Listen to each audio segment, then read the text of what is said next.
Hai Inna People, jumpa lagi kita spesial di Inlight Podcast Channel di hari ini. Kembali bareng dengan gua Rian di spesial hari ini. Tapi sebelumnya kita buka dulu masker. Oke, jadi Inlight People kembali kita juga sampaikan bahwa di studio Inlight ini kita sangat steril, menjaga protokol kesehatan, dan kru kita cuma bisa hanya 2 orang saja sebetulnya sudah 2 orang, yang satunya mungkin tidak benar. Oke, dan kembali kita mengingatkan untuk Anda semua bahwa dalam kondisi pandemi ini nggak bosan-bosan kita juga sampaikan untuk Anda, jangan sepelekan kondisi ini, pakai masker, kemudian cuci tangan, hindari kerumunan. Dan yang terpenting adalah bahwa jaga kondisi imun tubuh Anda, terutama pikiran. Jadi jangan mikir yang berat-berat. Nah, kalau kita bicara mengenai pikiran yang berat-berat, salah satu hal sekarang yang terpenting adalah bagaimana memikirkan, membangun suatu rumah dan atau hunian yang ideal, bagus,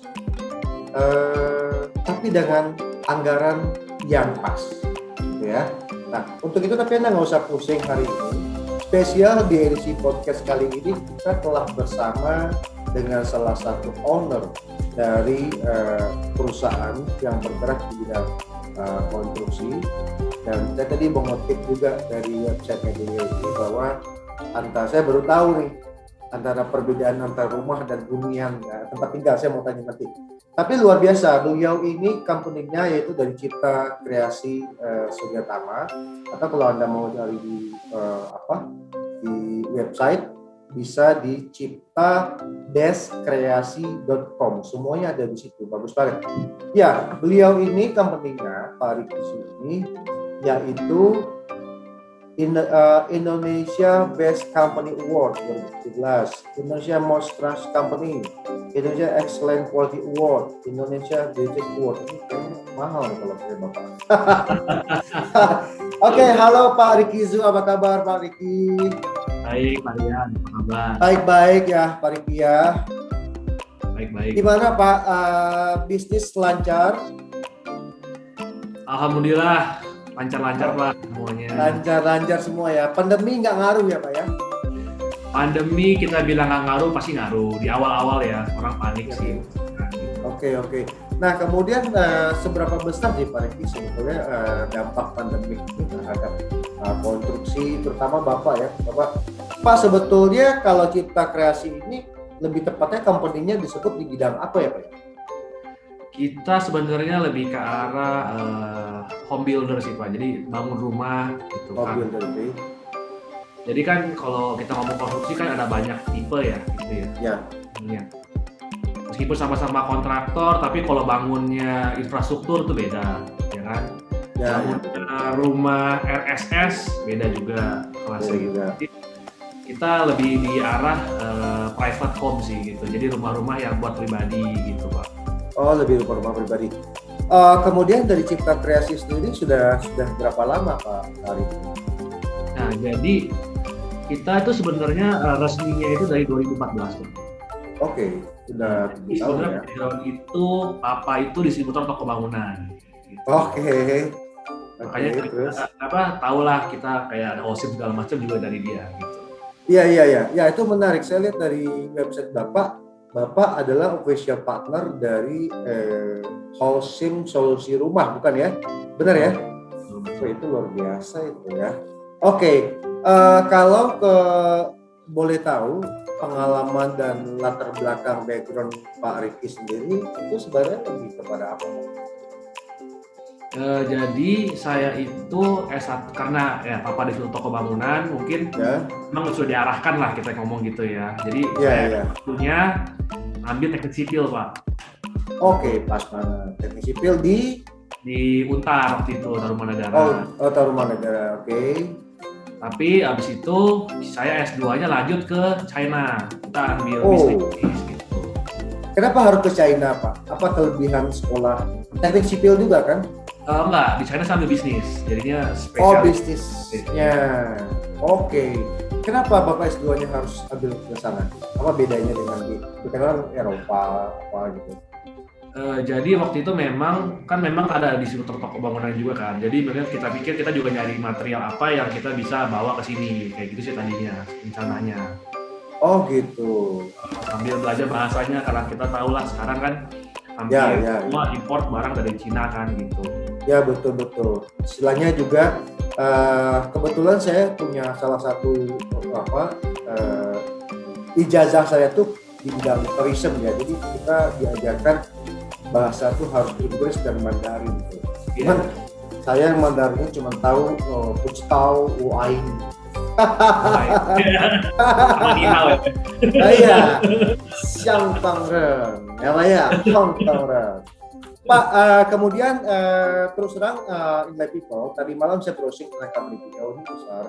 Apalagi kalau sebuah perusahaan di bidang home building seperti ini sudah dipercaya oleh perusahaan sekali berhousing, berarti kita sudah tidak ragukan lagi kapabilitas dan kemampuan dari beliau.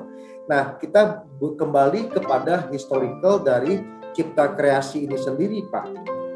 Tadi dari 2006 ya, Pak ya? Betul ya? 2014 Pak. 2014. 2014 itu Bapak langsung yang terjun di CKS ini atau bagaimana Pak? Atau join dulu dengan teman-teman? Saya karena ya itu tadinya gini, jadi kita sebenarnya udah punya tim dari lebih lama dari 2014 sebenarnya. Sebelum 2014 sudah tim membantu, tapi lebih ke arah private Pak. Jadi kita flip rumah gitu loh, beli tanah, bangun ruko, jual, beli rumah tua, kita runtuhin, kita bangun, kita jual kayak gitu. Oke. Jangan rumah-rumah tua di Kemang tuh banyak Bapak yang hancurin ya? Rumah gede kan dibangun jadi 3, kita jual satu gitu. Oke, keren. Oke, akhirnya terus berlanjut Pak ya? Berlanjut karena properti tahun 2010-2012 itu sudah mulai agak slow ya kita ngomong ya. Mungkin karena banyak yang kayak saya bangun jual, jadi lama-lama harganya bubble dan susah laku kan gitu kan. Oke. Kita kayaknya udah deh mati bisa lama. Tapi timnya udah ada, gimana nih? Akhirnya kita kenapa kita nggak buka bangun rumah orang aja? Ya udah, baru mulai tuh gandeng housing gitu. Oke. Kayak gitu.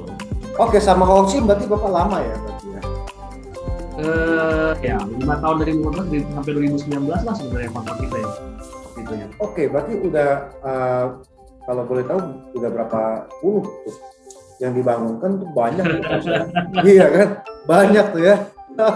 Lumayan sih Pak. Itu kalau nggak salah zaman itu emang kan lagi beken-beken tuh programnya udah nggak ada kan sebenarnya nggak apa-apa. Jadi program itu kan dulu sangat terkenal sekali kan Pak, solusi rumah itu kan kalau nggak salah hampir seluruh Indonesia ya Pak Riki ya, betul ya? Betul. Oke, Pak Riki kalau boleh tahu proyek-proyek terbaik apa sih yang Bapak sudah jalankan bersama dengan company Bapak Cipta Kreasi Suryatama ini? Itu saya singkat CKS lah ya. Line Holcim ya. Jadi ya kita sempat kerjakan, banyak sih rumah Pak, sebagian besar rumah. Ya. Cuman kita sempat ngerjain juga pabrik marmer. Gitu. Berapa gedung di Jakarta, 8 lantaian itu pernah kayak gitu. Kalau pabrik lebih seperti apa Bapak? Maksudnya bangun total kah atau ada spesifik tertentu di bagian pembangunan pabrik? Pabrik itu rata-rata kayak cuma konstruksi baja sih Pak. Konstruksi baja. Baja, terus biasanya kan ke atas kayak gitu kan, dalamnya nanti mereka bebas, kecuali kalau ada spek tertentu. Kayak waktu itu Pertamina bilang, Pak, misalnya mau minta spek tertentu supaya mesinnya tidak bergetar kayak gitu ya. Udah ya. Betul. Kayak gitu. Oke. Nah kemudian Pak, rumah-rumah yang kebanyakan dihandle oleh CKS sendiri, itu kalau rumah yang seperti apa sih Pak gambar mudahnya buat melihat kita gitu? Kita ngomong rumah-rumah itu sebenarnya ada berapa aspek sih Pak. Pasti kan kita bisa bangun macam-macam, cuman ya kalau minimal itu standarnya itu ya selevel developer Summarecon lah kita ngomongnya kayak gitu ya. Wow. Sampai ke atas lah kayak gitu. Kayaknya Fania harus nabung banyak kalau mau pakai jasa Pak Riki. Oke Pak Riki, tadi saya dengar juga dari Bapak juga garap gedung juga di Jakarta. Kalau yang boleh disebut gedungnya nggak apa-apa Pak? Itu Bapak bangun total tuh di gedung. Tim kita sempat, saya mesti konfirmasi dulu sih. Oke, aman. Cuma yang ada di Gunung Sahari ada satu, saya sebut lokasi. Di Summarecon ada satu gitu. Oke. Kalau gedung itu dari CKS sendiri, apakah Bapak mulai dari proses perencanaan, gambar, pembangunan sampai finishing atau bagaimana Pak biasanya? Enggak. Kita kalau misalnya gedung itu spesialis kontraktornya Pak. Jadi desain udah dari yang lain, mungkin rekanan gitu, ada konsultan yang lain juga kayak gitu. Jadi kita spesialis ke kontraktornya sih. Oke, Pak Riki, saya penasaran sebagai orang awam Pak, cuma sering lihat gedungnya aja. Kalau tadi bicara gedung 8 lantai itu Pak, kira-kira makan waktu berapa lama sih Pak kalau normal aja nggak ada yang nyerap? 2-3 tahun ya Pak, 2 tahun lah kita sudah. Karena kan semuanya kan pakai crane. Oke. Nah, semuanya pakai banyak mesin lah, alat berat lah kita ngomongin. Jadi nggak gitu. Jadi yang lama itu adalah pondasinya Pak. Kalau Bapak mau lihat bangun gedung, paku itu ya. Pondasi yang bawa masuk itu bukan sih kayak paku bumi yang orang bilang itu, betul ya? Betul, pondasi paku bumi itu ada lagi nanti pondasi tapaknya itu kalau gedung biasanya gede karena harus Oke. Nah, itu pun ngecornya nggak boleh putus gitu. Jadi kita kadang-kadang kita pernah ngecor itu 3 hari Pak, non-stop. Oh, 3 hari ya? Karena nggak boleh putus. Kalau ada putus pasti kerasnya beda sambungan langsung namanya. Oke. Pak Riki, saya ada lihat Pak gedung saya nggak sebut nama mereknya juga ya. Ada satu gedung di daerah Kuningan sana, Bapak tahu lah, gedung itu hampir kurang lebih 50 lantai. Tapi kemudian dekat dari rumah saya, kalau saya tidak salah itu dia bangun Pak 50 lantai itu kurang lebih 3 tahun Pak. Mungkin ya 3 tahun. Menurut Bapak itu normal apa tidak? Sebenarnya 50 lantai loh Pak. Iya. Dan ada hotelnya. Iya, makanya 50 lantai 3 tahun itu sudah sama dalamnya belum Pak? 3 tahun sudah sama dalam, 4 tahun sama dalam. Oh ya. Karena kita ngomong ya banyak faktor ya Pak ya. Misal cash flow juga masuk. Wah, itu menentukan betul. Kalau ya pasti kita juga kita kayak gitu kan ya, atau ego bisa juga Pak ya. Iya. Oke, Pak Riki, Bapak sebagai seorang pakar atau yang sudah kompeten di bidang konstruksi dan juga seorang owner di bidang company di bidang ini, gimana sih Pak Riki dan atau dari Cipta Kreasi sendiri melihat perkembangan bidang konstruksi di Indonesia untuk saat ini Pak? Nah, sebenarnya tergantung dari kelasnya, makanya saya bilang lagi kan. Sebenarnya untuk Pak Jokowi ini kan infrastrukturnya kencang banget Pak. Sebenarnya. Oh iya betul. Itu hampir mungkin 80% pekerjaan infrastrukturnya kencang banget gitu kan. Iya. Rumah-rumah yang 1 juta rumah juga kencang gitu. Betul. Yang jadi problem adalah yang di tengah ini. Rumah pribadi gitu kan. Terus proyek-proyek menengah gitu kan gitu. Nah ini yang jadi problem karena gede banget enggak, murah banget juga enggak kayak gitu. Jadi ini yang lumayan saya bilang agak memprihatinkan sih saya bilang kayak gitu sekarang posisinya. Gitu. Oke. Ya saya setuju sih Pak. Saya bukan tim sukses Pak Jokowi ya, tapi saya harus akui sih memang di era beliau itu seumur saya hidup memang saya melihat pembangunan terutama infrastruktur gila itu nggak sampai 5 tahun udah jadi ya Pak ya. Betul. Kayak gitu. Itu luar biasa Pak. Lalu sekarang begini Pak, banyak sekali orang memilih bisnis di bidang yang sama dengan Bapak. Kemudian pertanyaan adalah, apakah menjadi kontraktor itu merupakan peluang yang baik atau potensial di Indonesia saat ini, Pak Riki? Nah Nah ini yang saya sempat sounding di campaign saya belakangan ini gitu. Oke. Nama kontraktor itu sekarang udah jadi terlalu mudah buat orang, Pak. Oke. Kan buat Iya, jadi dokter iya. aja, kalau dokter nih kita ngomong nih ya, nggak semua orang tadi ngomong saya dokter gitu kan. Iya. Tapi hampir semua orang bisa ngomong, even saya nih misalnya, saya nggak punya background sekolah, saya nggak pernah kerja, saya kenal tukang bisa bangun rumah, saya gak ada mau nggak kerja sama gue? Mau, oke, gue kontraktor juga, kayak gitu. Nah, itu yang jadi problem sekarang, Pak. Iya, iya. Jadi sebenarnya bagaimana sih Pak membedakannya? Apakah tukang yang handal sama pentingnya dengan arsitek yang hebat? Nah itu Inlah People ini kebetulan pilihan judul ini masukan dari beliau nih keren banget ya sebetulnya. Ya saya setuju sama Bapak. Kadang juga saya banyak ketemu teman. Bisnis apa bro? Gue kontraktor sekarang. Terus saya tanya, perasaan background lu hukum deh. Di mana belajarnya? Kan gitu Pak ya. Oke, mungkin Bapak bisa bantu edukasi kami Inlah People. Apa sih Pak sebetulnya yang membedakan the real kontraktor gitu Bapak? Dengan yang lainnya tadi. Nah, jadi sebenarnya kalau kita ngomong kontraktor ada yang mungkin orang yang sekolah punya sertifikasi gitu kan Pak ya. Terus yang jadi problem adalah tukang itu Pak sebenarnya. Kan banyak nih kontraktor yang ngomong kayak Bapak tadi bilang, aduh backgroundnya hukum, backgroundnya ekonomi, kenal tukang jadi kontraktor. Nah, tukang itu tidak ada sertifikasinya Pak sekarang Pak.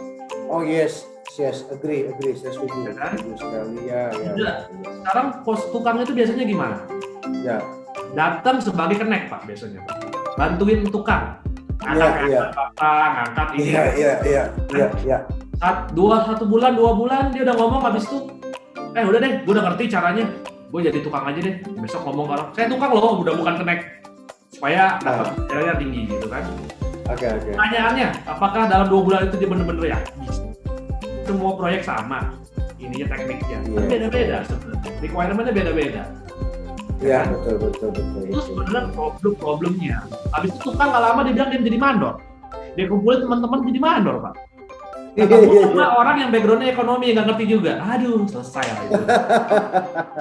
Iya. Itu yang paling kasihan kliennya ya Pak Riki ya. Betul. Makanya kenapa nama kontraktor sekarang itu jelek banget kalau lihat Betul Pak. Karena ya saya setuju sama Bapak bahwa ya itu tadi kadang orang tidak memiliki kompetensi, tidak memiliki istilahnya background pendidikan yang pas, hanya modal punya link, ngajakan beberapa atau dia broker gitu kan, tiba-tiba sudah menjadi kontraktor. Pak, tadi saya buka di website Bapak di ciptadevkreasi.com. Saya menarik Pak, ini ilmu baru bagi saya, bahwa ada kalimat tahukah Anda perbedaan antara rumah dan tempat tinggal? Padahal sepele nih, saya pengen tahu Pak, apa sih bedanya rumah dan tempat tinggal Pak? Iya.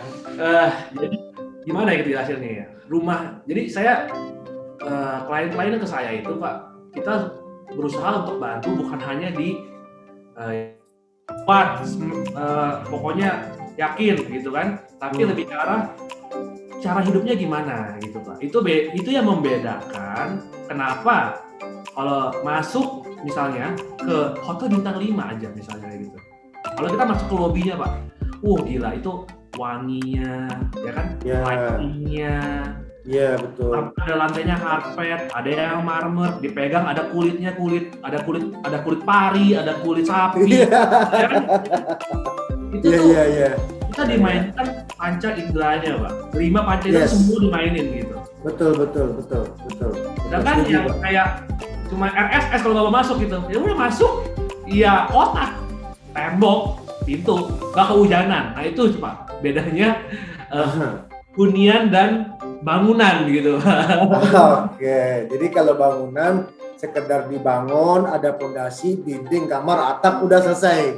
Tuh, kalau ini dipikir lightingnya, udaranya gimana, flow-nya gitu kan, cahayaannya ya Pak ya, yang alami gimana kayak gitu. Ya saya setuju Pak, karena juga kebetulan dulu saya pernah kerja di hotel saya ingat kalimat Bapak tadi bahwa kita bicara panca indera, bagaimana mata orang melihat, bagaimana kita bisa menyentuh ya Pak ya, bagaimana hidung kita bisa mencium aroma tersebut. Saya jadi dapat ilmu lama lagi nih dari Pak Riki. Ya, saya sangat setuju Pak. Saya dan tidak banyak kontraktor punya pemikiran jauh seperti itu. Kadang kan kembali kayak Bapak tadi bilang, oke, kamu bisa terbangkan pesawat? Ya bisa. Tapi apakah kamu punya sertifikat penerbangan tuh? No. Kan ya begitu Pak ya? Betul. Oke Pak, kemudian Pak Riki, kalau kita melihat sekarang, bagaimana Bapak menghadapi kondisi di saat pandemi ini yang otomatis pasti semua apapun aspek dari bisnis itu pasti demand-nya turun Pak. Bagaimana dari Cipta Kreasi sendiri menyikapi ini? Oh, untuk pandemi ini ya? Ya. Jadi memang kita agak beda kan Pak ya? Agak beda sama kontraktor lain lah kita ngomong cara kita. Karena satu, kita kan ada selain referral tentunya pasti kan kita ada lewat digital marketing, ya kan? Caranya adalah kita mengedukasi para follower kita atau yang mau tahu lebih banyak kayak gitu tentang apa sih prosesnya, spek itu apa sih gitu. Kayak besi aja ada yang namanya mile sheet kayak gitu. Ternyata besi itu nggak cuma besi, ada sertifikat kayak gitu. Betul. Nah itu kita kasih tahu kalau orang-orang follower kita, jadi mereka juga seiring waktu mereka tahu oh ternyata kontraktor yang benar tuh begini toh kayak gitu. Iya. Oh jadi ngomongin toh kayak gitu. Dan betul. Satu yang paling mantap lagi Pak, kita capek Pak, kita ngomong kita kontraktor yang terpercaya Pak, ya semua juga ngomong kayak gitu. Itu kontraktor yang apa Pak, pokoknya akhirnya mainnya apa? Harga, ya kan? Sedangkan kita ntar lawannya ketemu orang yang nggak ngerti juga, pokoknya harga aja yang masuk, rugi nggak rugi dia nggak tahu gitu. Speknya nggak tahu kayak apa. Nah, kita ngomong gini aja, kalau bangun rumah sama kita kasih garansi bocor 5 tahun, selesai Pak. Oh iya. Kita mindset business development dan marketing, bukan mindset sales ya Pak. Betul. Gitu. Jadi bagaimana meyakinkan customer itu dengan bukti dan warranty yang kita berikan. Betul ya Pak Riki ya? Tuh, jadi kita secara tidak langsung kita udah ngomong, Pak, kita beda kelas Pak, sorry bukan sama yang gitu, kita beda kelas Pak. Kita ngomong dengan garansi kita aja langsung gitu. Iya betul. We think about the value, not think about the cost. Ya Pak ya, kalau Bapak cari yang murah, sorry, yang lain tetangga saya ada. Betul nggak Pak? Oke Pak, yang menarik dari Bapak ini, dari Cipta Kreasi pertama ini, Pak Riki ini juga beliau sebagai kontraktor, home builder segala macam yang sudah sangat expert gitu ya, sudah banyak penghargaan. Ternyata beliau memperhatikan juga aspek feng shui dari sebuah tata ruang. Nah ini seru nih Pak, kita bahas dikit Pak. Seberapa penting sih feng shui dalam pembangunan suatu hunian menurut Bapak? Oke. Nah, jadi sebenarnya saya bukan ahli feng shui pertama ya Pak. Iya. Saya bukan suhu, saya bukan siapa gitu. Ya, Bapak terlalu keren lah untuk bisa suhu.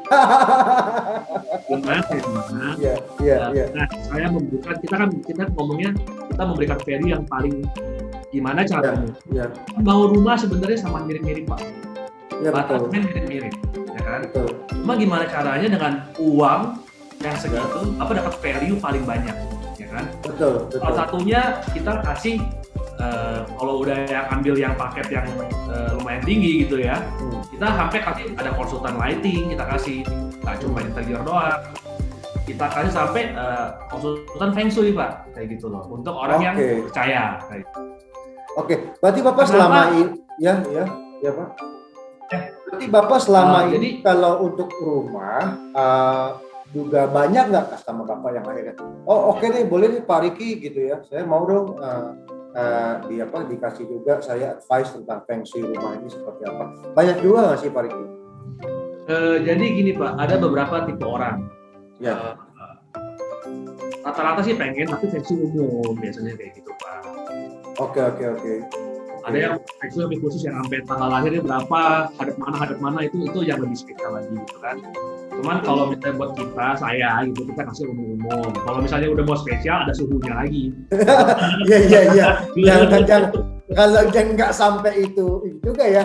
Oh, saya lahir hari ini, Ya, hadapnya kemana, apa namanya, sio gua ini enggak ya? Iya benar. Jadi sebenarnya feng shui itu lebih ke arah apa ya, kita ngomongin feng sama shui itu artinya sebenarnya air dan angin sebenarnya Pak. Jadi menyatu sama tinggal alam kita gitu loh Pak. Gitu loh. Betul. Ada sinergitas antara unsur alam dengan konstruksi bangunan yang kita buat supaya istilahnya dia sinkron dengan si penghuni, istilahnya mungkin bisa memberikan energi. Betul nggak sih Pak? Energi positif. Betul ya Pak ya? Betul. Nah, sebenarnya bisa ada ilmiahnya juga. Misalnya nih kita ngomong. Iya. Di atas dapur jangan ada kamar tidur misalnya. Itu sebenarnya Iya. kita make sense. Kenapa? Karena unsur panas di bawah itu. Iya. Atas tidurin. Ya udah nanti hawanya kan nggak enak. Ya betul. Sebenarnya kalau dipikir ada make sense-nya juga gitu. Ya. Terus katanya nggak baik bangun rumah di bawah tebing. Ya iya kalau longsor. Betul Oke. gitu. Oke, Pak Riki, ini satu lagi aja tentang Feng Shui.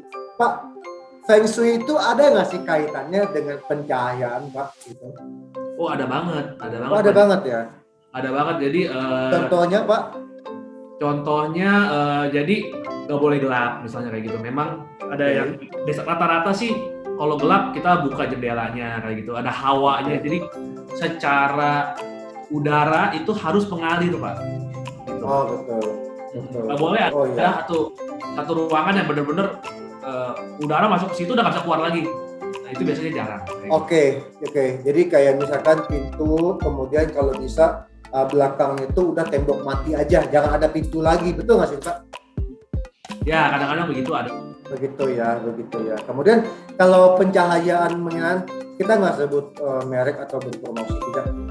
Kemudian pemilihan lampu atau pencahayaan untuk satu ruangan itu ada juga nggak sih Pak dalam aspek Feng Shui untuk membangun sebuah ruangan?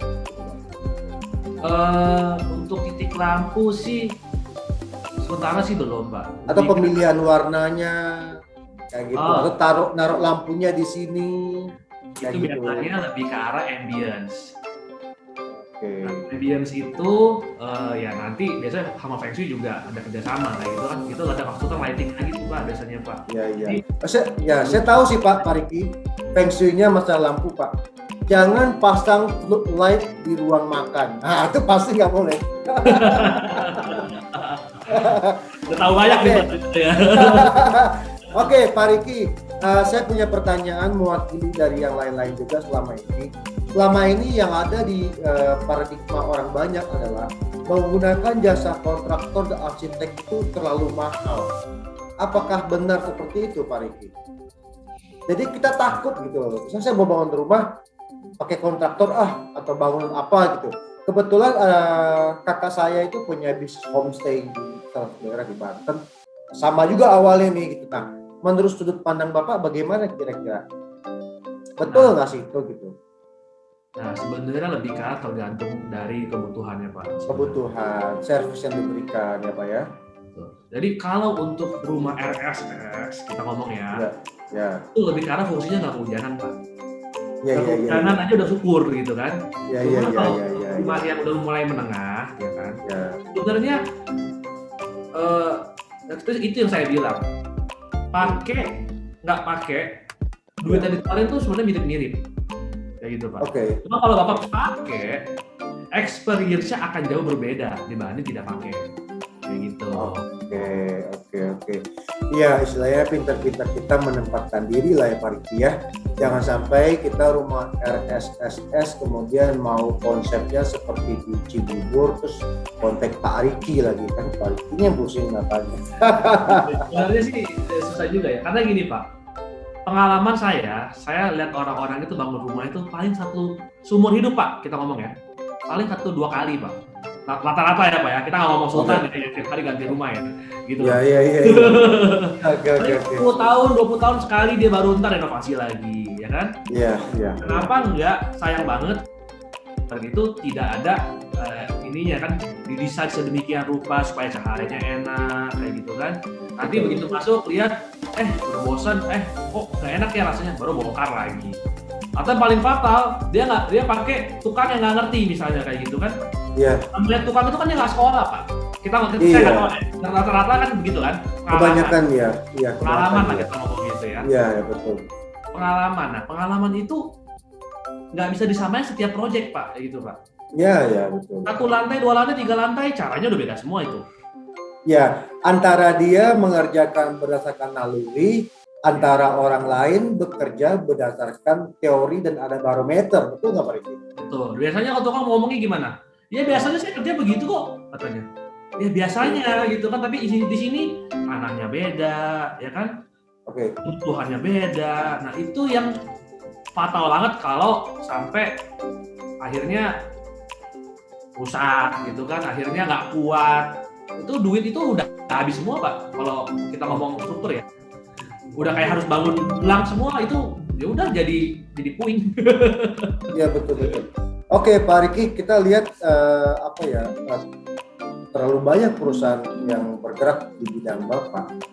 Kemudian apa reasonnya anyone else choose your company sebagai referensi dia, baik untuk membangun gedung, hunian dan apapun itu Pak? Kenapa mereka harus memilih CKS Cipta Kreasi sebagai partner mereka untuk membangun gedung mereka gitu Pak? Servis apa yang Bapak bisa berikan yang menjadi diferensiasi? Contoh kayak tadi Bapak bicara, saya baru pertama kali juga ketemu satu company yang punya value added yaitu Feng Shui. Meskipun Bapak bukan bidang itu, tapi Bapak punya value added di bidang itu, betul nggak Pak Riki? Betul. Nah kemudian ada titipan pertanyaan, apa sih benefit yang Bapak berikan kepada calon customer Bapak sehingga mereka memilih Cipta Kreasi terutama sebagai kontraktor mereka seperti itu Pak? Oke, pertama saya jawab nggak harus sama kita juga sih Pak. Gitu. Oke. Gue demen ya begini nih. Oke. Tapi kalau misalnya, jadi gini, kenapa Cipta Kreasi itu banyak? Karena kita itu pertama memberikan ya value itu Pak, gitu kan. Kita mungkin nggak kasih kayak ini loh lebih murah jauh, enggak. Kita bilang ini loh cara kerjanya yang benar, gitu kan. Oke. Terus ini loh garansi yang kita kasih, gitu kan. Oke. Jadi kita nggak ngomong pokoknya Cipta Kreasi paling bagus, enggak juga sih Pak. Enggak juga, Nah, tapi paling keren iya. Kita yakin gitu kan. Cuman kalau misalnya kayak gini, kita kan punya visi tuh, nanti kita mau bikin, kalau kita udah lumayan besar, kita akan bikin sertifikat tukang misalnya kayak gitu. Dengan tujuan nanti tukangnya bersertifikasi, otomatis kehidupan tukang akan lebih baik, jadi tidak ada lagi saling makan makanan harga gitu kan. Iya betul. Jadi mereka juga hidup layak lah, kita ngomong kayak gitu. Menjadi perusahaan penyedia jasa kontraktor terpercaya dan terdepan di Indonesia. Keren. Oke, Pak, satu lagi Pak Riki. Menurut Bapak, seberapa penting sih Pak cahaya atau penerangan dalam sebuah interior atau arsitektur itu Pak? Apalagi sekarang ya Pak, itu sangat krusial menurut saya. Gitu. Kebetulan nih, memang inlet ini kenapa saya mau juga datang ke sini, karena inlet itu adalah standar kita. Kebetulan. Oke. Memang lampu tuh beda-beda sih. Kalau inlet saya tahu itu awet, harganya juga tahu, makanya jadi standar kita buat rumah-rumah yang kita bangun kayak gitu kan. Tapi lighting yang nanti beda lagi tuh dari konsultan lighting tuh Pak. Jadi mau warnanya kayak apa nanti, karena beda merek, meskipun wattnya sama, tipenya sama, bisa beda warna gitu kan. Iya betul. Makanya kenapa kalau kamu masuk Starbucks kayaknya enak banget ya, padahal kuning gitu kan ya. Iya, ambience-nya enak. kok beda gitu. Nah Betul, itu yang betul. kalau Bapak jalan-jalan di Kemang Pak, siang-siang biasa aja Pak. Begitu malam buset. Oh, Nggak kayak males. mana. Kalau malam males pulang, Pak. Gitu ya Pak ya? Iya, kalau ke Kemang siang males, kalau malam males pulang, Pak. Ya kan kalau di malam, gila udah kayak istana, udah kayak apa, keren banget. Kok siang-siang nggak kelihatan ya? Karena lighting. Lighting betul. Bahkan karena lighting pun cewek yang biasa-biasa aja jadi terlihat cantik tuh. Jadi hati-hatilah kalau pilih cewek, matiin dulu lampunya atau ditunggu tempat yang lebih natural cahayanya. Betul, betul. Oke, Pak Riki boleh dong Pak. Oke, Pak Riki boleh kasih tips dong Pak sedikit buat inline people yang mereka sedang bimbang untuk membangun proyek konstruksi mereka dalam hal memilih kontraktor gitu Pak, atau company di bidang konstruksi. Pertama ya kita ngomong dari orang, jadi untuk meminimalisir resikonya Pak, paling kita ngomong by referral gitu kan, lihat proyek yang sudah ada kayak gitu-gitu kan. Betul. Atau ya cari yang memang berani kasih garansi yang luar biasa gitu kan Pak. Karena gini Pak, kita ada main di kontraktor udah lama. Mandor yang sama, beda proyek bisa beda hasil Pak. Oh ya betul. Iya, setuju. Pengalaman. Aduh, kadang-kadang kita pusing, kok yang di sini bagus, ini jelek ya? Kita marahin, kita besok bagus lagi, besok jelek lagi. Waduh, bisa ngomong gitu. Kok bisa begitu ya Pak ya? Saya penasaran juga. Karena kita ganti Pak. Oke. Karena rata-rata ya kayak gitu kan, connect jadi tukang. Tukang Yeah. yang udah bagus, maunya jadi mandor, ya kan? Akhirnya ganti orang, udah nggak. Kita tekan nih, pokoknya harganya harus sekian ya, kalau nggak bisa masuk. Dia cari orang-orang yang masuk. Iya. Kayak di restoran, cook helper disuruh jadi chef. Ya udah, jadinya begitu. Iya betul. Oke, Pak Riki, thank you banget. Oh ya, Pak Riki, kalau ada inline people yang ingin berkonsultasi dengan Cipta Kreasi, itu bisa langsung hubungi ke website Bapak ya, nanti kita izin tuliskan di bawah, atau ada kontak person juga sudah ada di website semua ya Pak ya. Instagram barangkali ada? Instagram ada Pak, kita justru aktifnya lebih aktif di Instagram sebenarnya. Instagram ya, oke. Boleh Pak, Instagramnya di apa Pak ya? @CKS Kontraktor Pak. Oke, nanti kita akan tuliskan inline people di bawah semua informasi tentang Cipta Kreasi. Jadi bagi Anda yang saat ini sedang dalam perencanaan untuk building, construction dan segala macamnya, Anda bisa berkonsultasi dengan Cipta Kreasi dan juga mungkin suka-suka bisa ketemu langsung dengan Pak Riki ya. Oke, Pak Riki, thank you banget. Terima kasih banyak. Semoga kita bisa lagi nanti collab Pak. Kita bahas lagi hal-hal yang lebih dalam. Atau mungkin nanti kita juga bisa adakan mini webinar gitu Pak. Oke ya Pak Riki ya. Thank you Pak. Oke Pak Riki, terima kasih banyak. Sukses untuk Bapak dan juga untuk Cipta Kreasinya juga. Semoga tetap menjadi pilihan terbaik untuk para project owner ya Pak ya. Ya, thank you Pak Rian. Oke, terima kasih Pak Riki. Ya, inline people, demikian ngobrol kita bersama dengan Bapak Riki Zhu selaku owner dari PT Cipta Kreasi Suryatama, yaitu satu perusahaan di bidang kontraktor yang sudah sangat kompeten. Banyak sekali ilmu yang bisa kita dapatkan, bahwa poin yang dapat saya ambil adalah mungkin bisnis yang sama banyak, tapi kembali lagi kepada unique selling point dan value added-nya, yaitu tadi beliau juga salah satunya yang mengatakan feng shui-nya. Kemudian beliau bicara bahwa kualitas itu adalah nomor satu.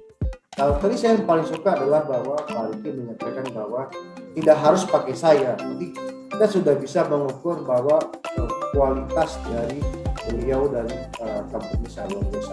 Oke, sebelum closing, inline people, kita punya hadiah yang dapat jadi A2 berbentuk Oke, kita ada voucher untuk Anda 2. Pertanyaannya adalah, yang pertama, sebutkan nama lengkap dari narasumber kita di episode kali ini. 1. Yang kedua adalah, sebutkan nama lengkap company dari beliau. Hadiahnya nanti akan diumumkan di Instagram dan silakan Anda join di Instagram kita juga. Kita akan tag juga Instagram dari Tirta Kreasi. Oke, Inlah People, demikian podcast kita kali ini. Semoga bermanfaat untuk Anda semuanya. Saya Rian pamit, ketemu lagi kita di episode berikutnya dengan beragam berbagai topik yang kita bisa angkat. Tetap jaga kesehatan, pakai masker, cuci tangan, dan jangan berkerumun. Semoga salam sehat untuk Anda semuanya. Sampai ketemu.